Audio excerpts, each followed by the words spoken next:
अस्सलाम वालेकुम नाजरीन, धरती टाइम न्यूज़ ऑनलाइन से गड आवां इमरान अली गोपांग खबर शामिल क्यों था। ब्यूरो चीफ खैरपुर मिरस जावेद अली गोपांग की रिपोर्ट मुताबिक कोडी जी भरसा गोठ टिंडू शाह में मजदूरी ते वींदड़ मिसकीन भागचंद मथा बासरन फ़कीर बादल संदस पुट हीरानंद ऐं सूरज ऐं ॿियनि जो हमलो, लठिन सिरोटन ऐं कुहाड़िन जो आज़ादाना इस्तेमाल, भागचंद मेंगवाड़ शदीद ज़ख्मी तालका अस्पताल कोडी जी मुंतकिल, ज़ख्मी की हालत गणती जोगी हुअण करे कोडी जी खां खैरपुर रिफर किया वियो।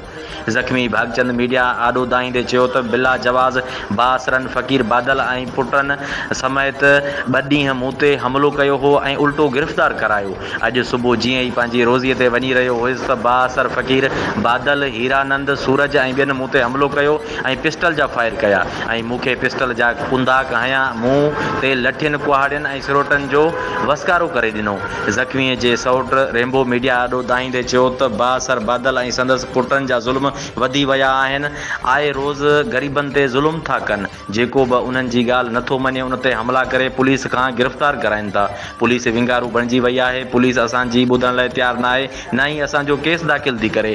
असां CM Sindh, IG Sindh, DIG Sukkur ऐं SSP खैरपुर खां मुतालबो था करियूं त नोटिस वठी असां सां इंसाफ़ कयो वञे। कातलाणो हमलो कयो असांजे छोट जे मथो असांखे इंसाफ़ कयो खपे, इंसाफ़ खपे। कोडी जी थाणे जी पुलिस असांखे इंसाफ़ कान थी करे, असांखे इंसाफ़ खपे। हाणे ॻाल्हि इहो साॻियो ई वजह कातलाणो हमलो असांजे सोट खे मारी करे छॾियो आहे। जाली आमिल भोपो या काला करतू जेके इन कम ख़राब आहिनि, असांखे जेको इंसाफ़ खपे, इंसाफ़ खपे। असांजी कोर्ट जी थाणे जी पुलिस जेका आहे कुझु बि नथी करे। कल्ह खां वठी NC कटियल आहे, हिन महिल ताईं हुननि जो हिकु बि माण्हू जेको आहे हिरासत में न आहे वरितो। असांखे इंसाफ़ खपे। असां हितां न थियूं कमु, पुलिस जी मौजूदगी में असांजे सोट खे धक आया आहिनि वॾा। असांखे जेको आहे इंसाफ़ खपे।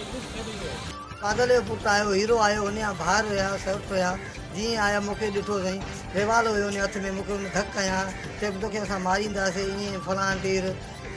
हिन करे धक मूंखे ॾाढा आया आहिनि। बादल हुयो, हुन जो पुटु हुयो, सुरेश हुयो, खानू वारा हुया, हिन जा सौट हुया, जेको हुया, धक मूंखे ॾाढा आया आहिनि। 2 टे आया पाड़े वारा आया, हुननि छॾायो त बि हुनखे बि धक आया, मूंखे बि ॾाढे धक आया आहिनि साईं। ॾिसो ज़ुल्म आहे मूंखां वॾो, मां ग़रीब आहियां, यतीम आहियां, मां सफ़ा वञा पियो दुकान ते, मां सुबुह खां सवेरे साईं